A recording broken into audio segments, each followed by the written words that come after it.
You watch CSI and think forensic science catches everyone in 45 minutes. Cute. But in the real world, incompetence is king. Evidence mysteriously vanishes. And the bad guys don't just win, they retire comfortably. We've got 49 cases where the system failed, the logic died, and the monsters walked away laughing. From inept police work to killers who might be your neighbors right now, here is the darker side of American history. Lock your doors. 1. The Connecticut River Valley killer worked the New Hampshire and Vermont border for a full decade, from 1978 to 88. His signature move was stabbing women near their broken-down cars on remote wooded roads. At least 7 victims. Probably more. One woman actually survived, looked him right in the eyes, and gave police a detailed description. She said his eyes were completely dead, like staring into a shark's soul.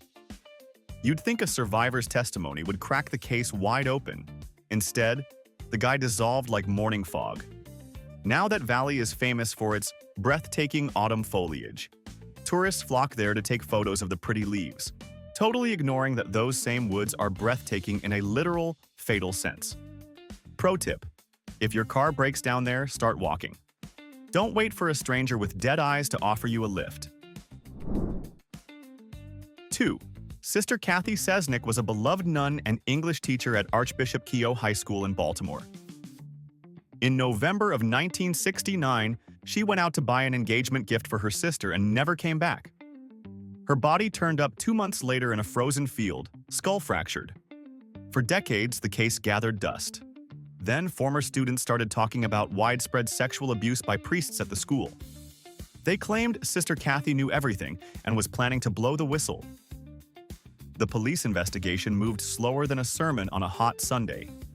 The Archdiocese responded with sealed files and strategic amnesia. It took Netflix 50 years later, with The Keepers, to do the investigative work the cops should have done in week 1. Turns out, wearing a collar is the ultimate get-out-of-jail-free card in this town. 3. Cleveland during the Great Depression was rough enough without a serial killer. Then the torso murderer started leaving decapitated bodies around Kingsbury Run like macabre decorations. 12 victims, maybe more, all chopped up with surgical precision. Heads removed, never found.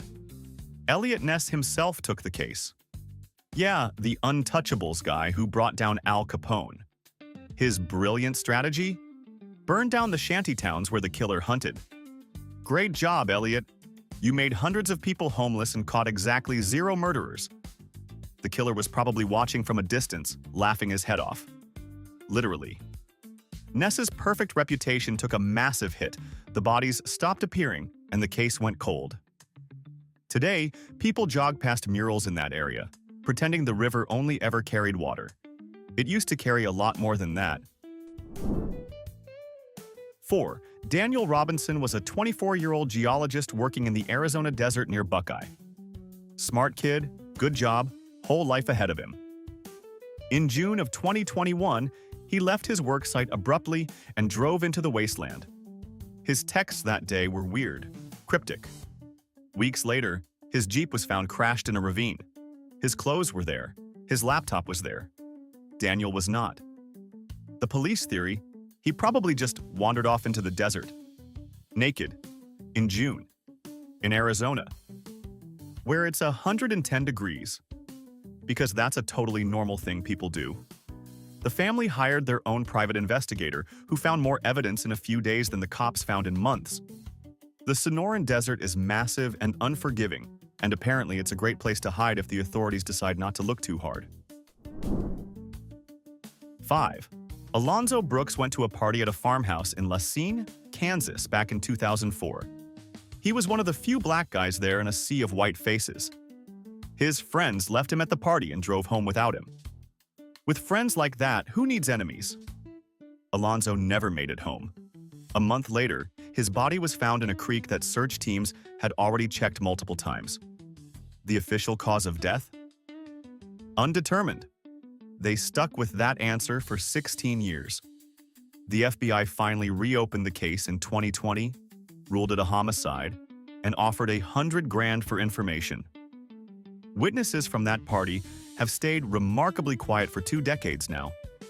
Small town, big secrets, long memories. Somebody at that party knows exactly what happened, and they're still eating breakfast every morning like they didn't watch a man die. 6. Chicago, 1982. 7 people died because they wanted to cure a headache. Someone was taking Tylenol bottles off store shelves, opening them up, lacing the capsules with potassium cyanide, and putting them back. Pure random roulette.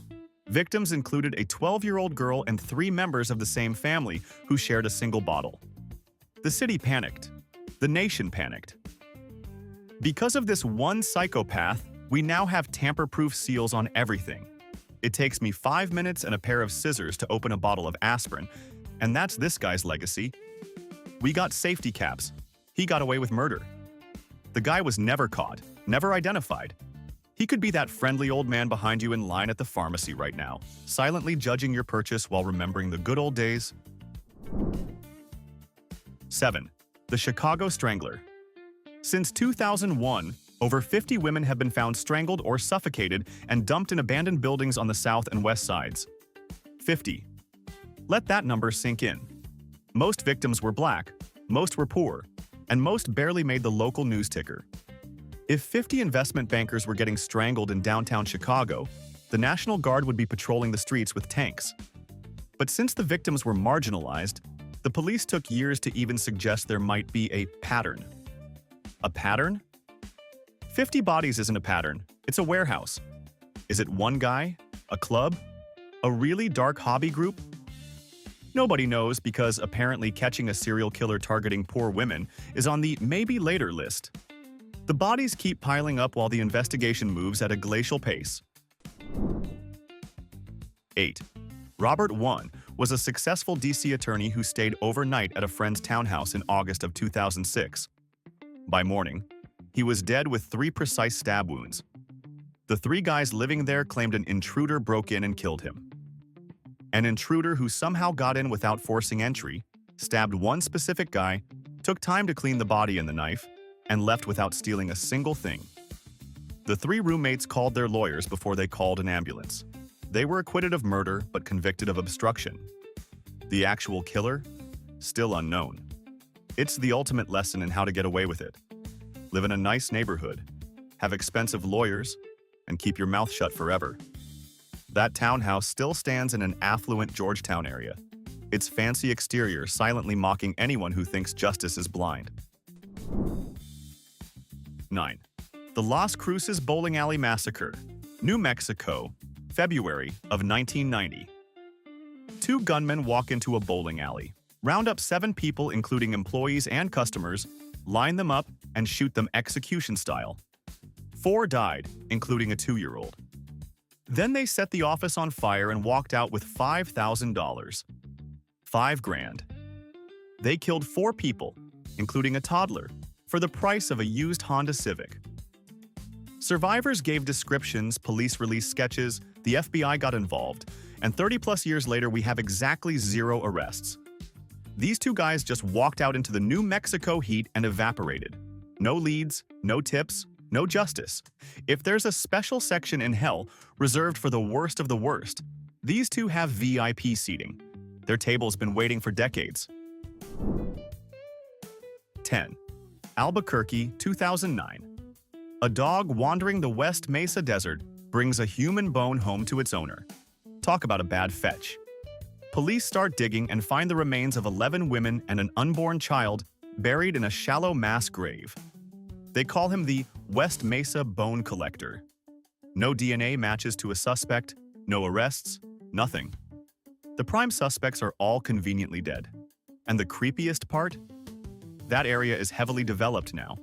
People are literally barbecuing in their backyards and walking their dogs right where a serial killer used to dump bodies.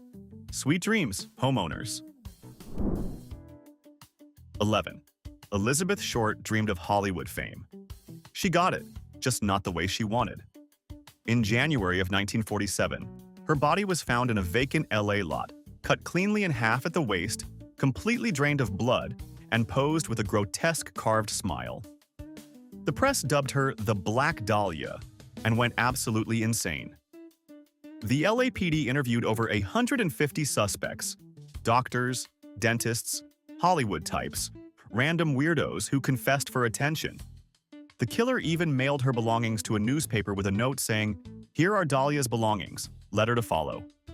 He was taunting them, enjoying the show while the cops chased their tails. The letter never came, or maybe it did and got lost in the circus. Elizabeth wanted her name in lights. Instead, she got her name in headlines for the worst possible reason. The killer watched it all unfold and probably died of old age, smiling. 12. The Fort Worth Trio. December 1974. Three girls, Rachel, Renee, and Julie, went Christmas shopping at the mall and vanished into thin air. Their car was found in the parking lot with the gifts still inside. For 50 years, families have waited, and leads have gone nowhere. A cryptic letter arrived years later claiming they were alive and well, but it was likely a cruel hoax. How do three people get abducted from a busy mall parking lot during the holiday rush without a single witness? It's the kind of mystery that makes you grip your kids' hands a little tighter in public crowds. Someone snatched Christmas away from three families, and they've likely gotten away with it for half a century. 13. Deanna Creeman was 17 years old, one day away from her 18th birthday, when she went out with friends in Somerville, Massachusetts in 1995. She never made it to that birthday party. Her body was found strangled behind a senior housing complex.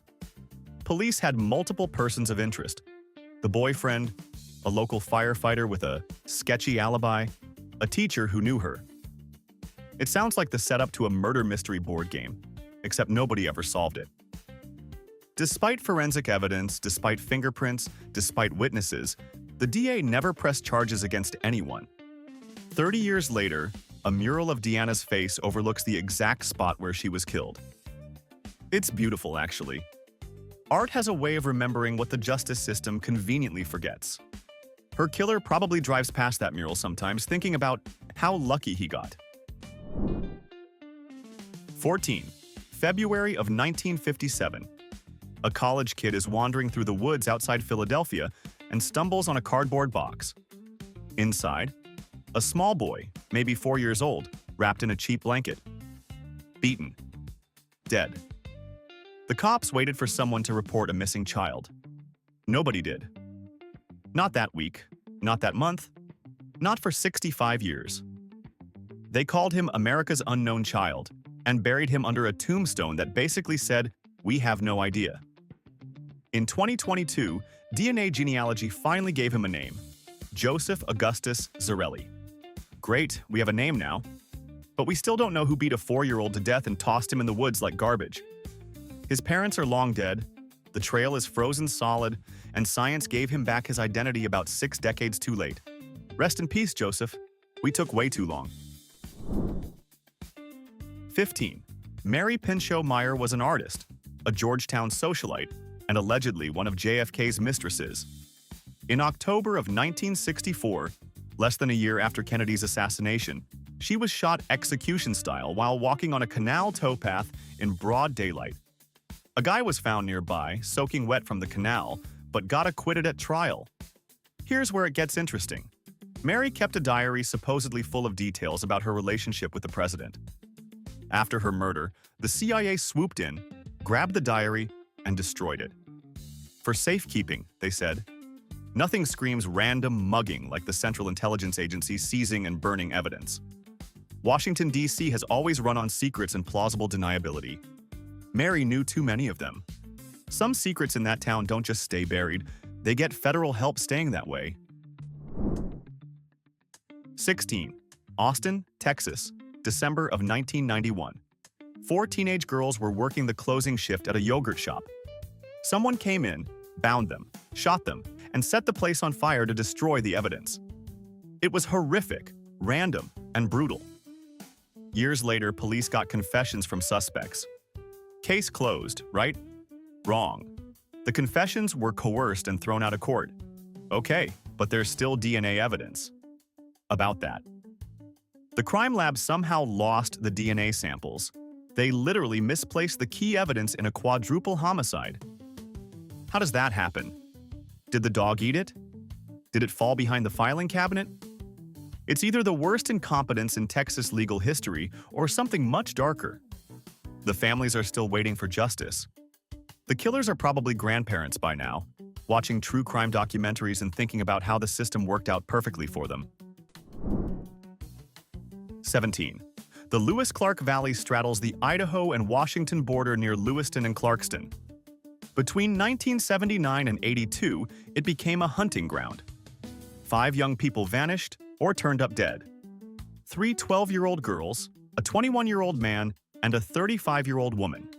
Investigators are 99% sure they know who did it. There's a local guy who was a person of interest in every single case. Every one. But without DNA or a confession, he's been walking free for over 40 years. He's probably mowing his lawn right now while 5 families visit empty graves. The cops basically said, "Yeah, we know it's him, but we can't prove it."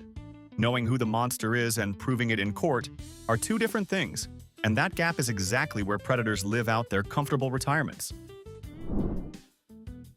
18. Ketty Cabin. 28 sits in California's Sierra Nevada mountains. In April of 1981, it became a slaughterhouse. A mother, her teenage son, and his friend were found bound with medical tape and electrical cord, then beaten and stabbed to death. The youngest daughter, Tina, vanished completely. Her skull was found 3 years later, miles away in a different county. The police investigation was a masterclass in how not to solve a murder. Evidence was mishandled, tips were ignored, suspects who should have been grilled walked away with handshakes. This wasn't a random break-in. You don't bind and torture people for a robbery. Someone hated this family specifically, and whoever was supposed to investigate them apparently decided to look the other way. The cabin was eventually torn down, but demolishing walls doesn't demolish what happened inside them. 19. The Phantom Killer of Texarkana. In 1946, a man wearing a white sack over his head with holes cut for eyes started attacking couples parked on lovers' lanes. Sound familiar? Yeah, this case literally inspired the horror movie, The Town That Dreaded Sundown. He killed 5 people and terrorized the town so badly that residents started arming themselves with guns and booby-trapping their screen doors. The Texas Rangers were called in, but the Phantom was never caught. He just stopped killing and faded into the darkness. So, the guy who inspired the slasher genre wasn't a movie character. He was real. He was never identified, and for all we know, he lived a long, quiet life right next door to you. 20. The Doodler terrorized San Francisco's gay community in the mid-70s. His method was almost charming at first. He'd meet men in bars, sketch flattering caricatures of them, then suggest they go somewhere private. That's where the charm ended, and the knife came out. At least 5 men were murdered, possibly as many as 14. Police actually identified strong suspects, but surviving victims refused to testify. Why? Because this was the 70s, and being outed as gay in court meant your career was over. Your family might disown you. Your life was essentially destroyed. The killer understood this perfectly. He didn't just target victims. He targeted a community that society had already decided to marginalize. Homophobia wasn't just a cultural problem, it was his getaway car. He weaponized shame and silence, and it worked beautifully for him. 21. Christmas night, 1996. Boulder, Colorado. 6-year-old John Benet Ramsey, a tiny beauty queen with big hair and a bigger smile, was found dead in her own basement. A ransom note demanded exactly $118,000, the precise amount of her father's recent work bonus. The note was 2.5 pages long. Who writes a novel while kidnapping a child from a house? The police let friends and family wander through the crime scene for hours, contaminating everything. DNA from an unknown male was found but never matched. Was it the parents? An intruder? A jealous pageant rival's psycho dad? America has been screaming about this case at Thanksgiving dinners for almost 30 years, and we're no closer to solving it than we were in '97. Some cases become national obsessions. This one became an unsolvable Rorschach test. 22. Springfield, Missouri, graduation night, 1992. Susie Streeter and Stacy McCall celebrated with friends, then headed to Susie's house where her mom Cheryl was waiting. By morning, all three women had vanished. The TV was still on, their purses were on the table, cigarettes were still there, and all the cars sat in the driveway. The only clues were a smashed porch light and an answering machine message that got accidentally erased by a well-meaning friend. Three grown women don't just evaporate from a suburban home without a trace. There was no struggle, no blood, nothing overturned. Whoever did this had complete control of the situation, which is somehow more terrifying than violence. The house stood for years, keeping its silence before finally being demolished. The walls are gone, but the questions they contained are still standing. 23. Before Jack the Ripper became famous in London, Austin, Texas had its own monster. In 1885, a killer the press called the Servant Girl Annihilator murdered at least 8 people, mostly black women working as domestic servants. He dragged them from their beds in the middle of the night and attacked them with axes. Pure medieval brutality in the heart of Texas. The city panicked. Armed vigilante groups patrolled the streets. Officials built tall moonlight towers to illuminate the darkness, and some of those towers still stand today. Then, as suddenly as the killing started, it stopped. The murderer vanished. Did he die? Move away? Some people theorize he went to London and became Jack the Ripper. The timeline fits. Or maybe he just retired to a quiet farm in the hill country and lived happily ever after. We'll never know. 24. The Icebox Murders. Houston, 1965. Elderly couple Fred and Edwina Rogers were found in their home. Well, found in pieces in their home. Specifically stacked neatly inside their own refrigerator. Dismembered and organized like leftovers. Their son Charles was a strange, reclusive man who barely left his room and communicated with his parents by sliding notes under his door. After the bodies were discovered, Charles vanished and was never seen again. Police assume he finally snapped, gave mom and dad the chop, packed them next to the frozen peas, and skipped town. But there's no proof he's dead. He could have died in a ditch somewhere, or he could have started a nice quiet life in another state with a brand new refrigerator. Some family dinners are best skipped entirely. 25. Camp Scott, Oklahoma, summer of 1977. Girl Scouts arrived for what should have been a week of campfires, friendship bracelets, and s'mores. On the very first night, 3 girls were murdered inside their tent. A counselor found them the next morning. Here's the part that should make you furious. Someone had left a note weeks earlier promising to kill 3 campers and leave their bodies in the woods. Camp staff dismissed it as a prank. Haha, very funny. A local fugitive named Gene Leroy Hart was arrested and tried, but the jury acquitted him because the forensic evidence was shaky by 70s standards.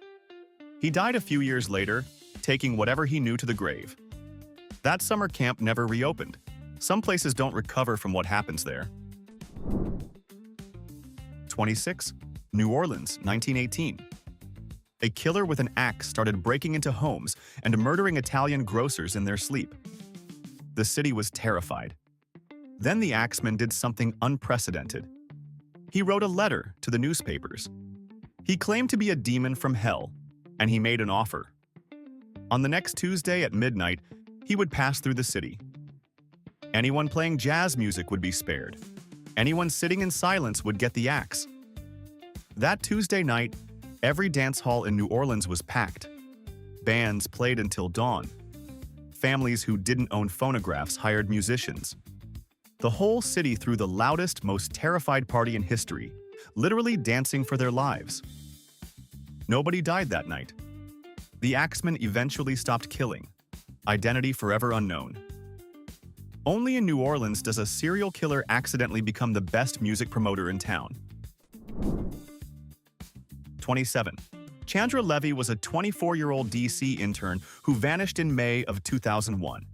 Her disappearance became national news when it came out that she'd been having an affair with Congressman Gary Condit.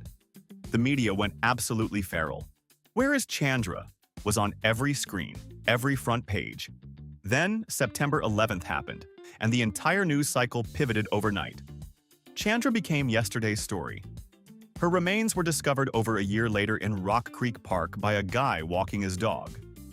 An undocumented immigrant was convicted of her murder. Then that conviction was overturned due to prosecutorial misconduct. We're back to square one. Was it the congressman covering his tracks? A random attacker? The timing of history buried her story just as effectively as the killer buried her body. 28. Ray Rivera was a writer, working for a financial company in Baltimore, run by his close friend from college. In May of 2006, he got a strange phone call, told his wife he'd be right back, and ran out of the house. Days later, his body was found inside a conference room at the Belvedere Hotel. He had crashed through the roof. The official ruling was suicide. There's just one problem: the physics don't work. The hole in the roof was too far from any accessible ledge. He would have needed an Olympic-level running long jump to clear that distance. His glasses and phone were found on the roof, undamaged by a fall. His employer immediately slapped a gag order on all employees. Nobody was allowed to talk to police or press. When a financial company lawyers up faster than they call 911, you know something stinks worse than the official explanation. 29. Dorothy Jane Scott lived in Anaheim, California. Starting in 1980, a stalker began calling her obsessively. He'd whisper that he loved her, then threaten to kill her, sometimes in the same sentence. Classic romantic stuff. In May of that year, Dorothy drove a sick coworker to the hospital. She walked to the parking lot to get her car and bring it around. She never came back. Witnesses saw her car speeding away with the headlights deliberately turned off. Her charred remains were discovered 4 years later in a remote area. But here's the truly skin-crawling part. The stalker kept calling her parents after she was dead. For years. Is Dorothy home? Who has that kind of dedication to psychological torture? He was never caught, never identified. Some monsters don't hide under beds. They have your phone number memorized. 30. Virginia's Colonial Parkway is beautiful during the day, a scenic historical route connecting Jamestown to Yorktown, lined with trees and history. At night in the late 1980s, it became a hunting ground. Multiple couples were attacked while parked along that stretch of road. Some were murdered, some vanished, their cars found abandoned, sometimes splashed with diesel fuel. The leading theory is chilling: a killer impersonating a police officer. Think about it. You're parked on a dark, lonely road and blue lights start flashing in your mirror. You roll down your window, right? Of course you do. Everyone does. You trust the uniform. And that trust gets you killed. The FBI and Virginia State Police fought over jurisdiction, while the killer probably watched the turf war with amusement. Don't pull over on dark roads for unmarked cars. Just don't. 31. Amber Hagerman was 9 years old, riding her bike near her grandparents' house in Arlington, Texas, in January of 1996. A neighbor saw a man in a dark pickup truck grab her and speed away. He got a partial plate, gave a description. Amber's body was found in a drainage ditch 4 days later. The nation's outrage over this brazen daylight abduction led directly to the creation of the Amber Alert system, which has helped recover over 1,000 missing children since. That's an incredible legacy. Here's the bitter irony that keeps her family awake at night. The alert system named after Amber Hagerman has saved countless lives, but her own killer has never been identified. He's still out there, maybe even getting Amber Alerts on his phone. A hero system built on a villain who got away. 32. Kurt Sova was a 17-year-old from Cleveland who went to a party in October of 1981 and never came home. His body was found in a wooded ravine 5 days later. Standard tragic story, except for one detail that makes no sense. The autopsy indicated he had only been dead for about 24 hours. So where was Kurt for the other 4 days? Who had him? The body was found in an area that search teams had already covered. Witnesses gave conflicting stories that changed over time. A homeless man nearby claimed to have seen something but was dismissed as unreliable. The official cause of death was listed as undetermined, which is cop speak for "we have no idea and we've stopped trying." Kurt Sova deserved answers. His family got a cold case file and 4 decades of silence. 33. 6 months after Tupac Shakur was gunned down in Las Vegas, the notorious B.I.G. left a party in Los Angeles. A dark Chevy Impala pulled up beside his SUV at a red light, and somebody opened fire. Biggie was hit 4 times and died within the hour. This happened in front of dozens of witnesses, in the middle of a major city, and nobody was arrested for almost 30 years. The theories flew everywhere. East Coast versus West Coast rivalry, Suge Knight pulling strings, corrupt LAPD officers on someone's payroll. FBI documents showed investigators had promising leads involving dirty cops, but the LAPD shut those avenues down fast. 2 of hip-hop's greatest voices silenced within 6 months, and both cases went cold as ice. Almost like someone with power and a badge wanted it that way. 34. Lawrence Spearer was a 20-year-old Indiana University student who went out partying in Bloomington in June of 2011. Security cameras captured her last known movements. Small, blonde, barefoot, clearly intoxicated, walking toward her apartment around 4:30 in the morning. She never made it home. The guy she was partying with that night lawyered up immediately and refused to cooperate with police. Smart legal move? Absolutely. Suspicious as hell? Even more, absolutely. Her body has never been found. Rumors about overdoses and panicked cover-ups have circulated through Bloomington for over a decade, but rumors don't hold up in court. Lauren walked off those security cameras and into nothing. Somewhere in that college town, somebody knows exactly what happened. They're just never going to say it out loud. 35. Boston, March of 1990. 2 guys wearing police uniforms and cheap fake mustaches knock on the door of the Isabella Stewart Gardner Museum. The security guards, apparently not hired for their IQ, buzz them in. 81 minutes later, the thieves walk out with $500 million worth of art, including a Rembrandt. They didn't even take the frames. They cut the canvases right out. To this day, the empty frames still hang on the walls as a ghostly reminder of the biggest property theft in history. No arrests, no art recovery. Just 2 guys with bad disguises who pulled off the perfect crime while the guards were taped to a pipe in the basement. 36. The Walker family lived in Osprey, Florida. Christmas of 1959 was supposed to be special. Presents were wrapped, holiday meals were planned. They had just bought a pony for the kids. Then someone came to their farmhouse and murdered everyone: mother, father, and both children.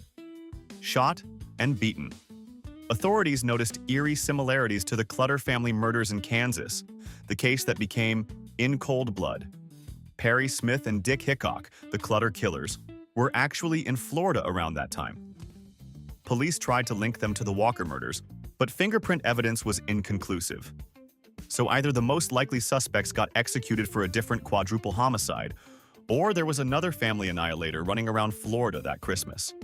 Either way, closure isn't on the menu. Happy holidays. 37. Christmas Eve, 1945. The Sauter family home in Fayetteville, West Virginia catches fire in the middle of the night. George and Jenny Sauter escape with 4 of their 9 children. 5 kids are trapped inside. Except when the fire's out, searchers find no bones, no teeth, nothing. Fire experts said a house fire doesn't burn hot enough to completely incinerate human remains. The parents became convinced their children had been kidnapped before the fire, possibly by the mafia because George had publicly criticized Mussolini. Decades later, a photo arrived in the mail showing a young man who looked like their son Morris. The Sauters put up a massive billboard along the highway with photos of their missing children. It stood for decades. Did those kids burn to death or get stolen? That Christmas question haunts West Virginia to this day. 38. South Carolina, 1976.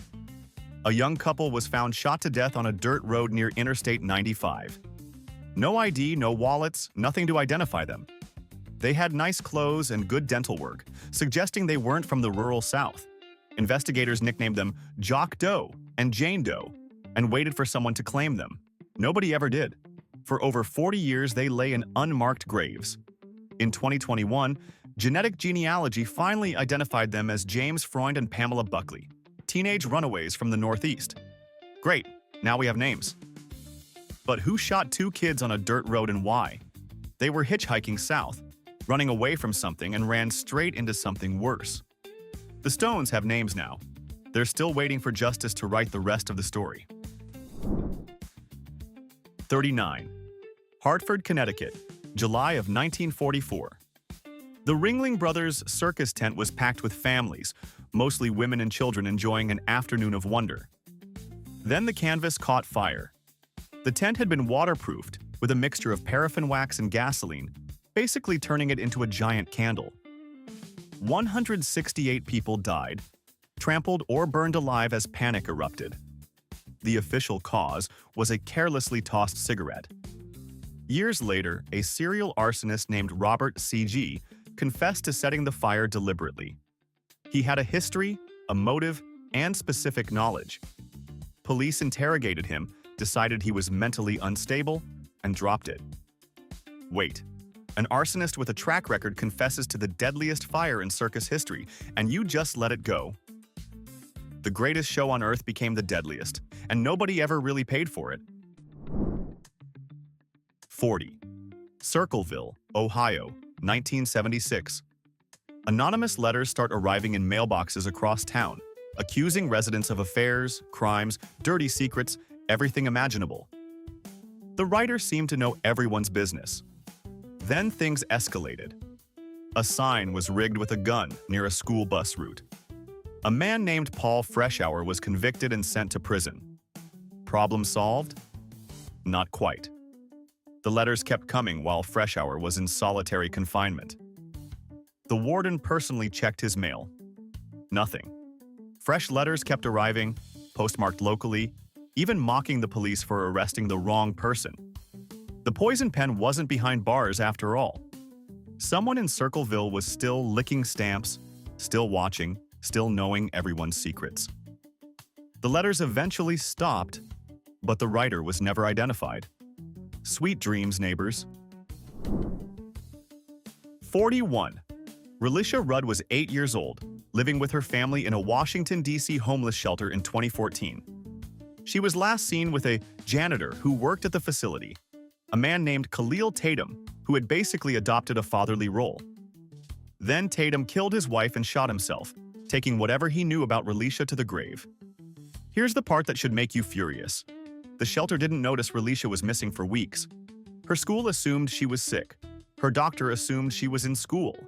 The system that was supposed to protect a vulnerable child completely failed at every single level. Relisha has never been found. She fell through every crack in a system made entirely of cracks. Somebody knows what happened to that little girl. Somebody always knows. 42. New Jersey, 1922. A local reverend and his choir singer mistress were found shot to death beneath a crabapple tree, their love letters scattered around them like rose petals at the world's worst wedding. The Hall Mills murder case became the scandal of the decade. The reverend's wealthy wife was the prime suspect. The trial was a circus featuring a witness nicknamed the Pig Woman, who testified from a hospital bed. It was theatrical, sensational, and completely useless. The wife was acquitted because wealthy people in the 1920s didn't go to prison. They went back to their mansions. The actual killer walked away while the public was too busy enjoying the show to demand actual justice. That crabapple tree probably still bears fruit. Some roots are fed by more than rain. 43. The Santa Rosa Hitchhiker. Murders terrorized Sonoma County between 1972 and 73. At least 7 young women, most of them hitchhiking through what was supposed to be hippie paradise, were picked up, strangled, and dumped in remote ravines. This was the era of peace, love, and apparently getting murdered on Highway 101. Suspects, over the years, included both Ted Bundy and the Zodiac Killer, since both were active in Northern California during that period. Neither was ever charged. It's entirely possible that multiple serial killers were cruising the same highways, competing for victims like some kind of nightmare carpooling situation.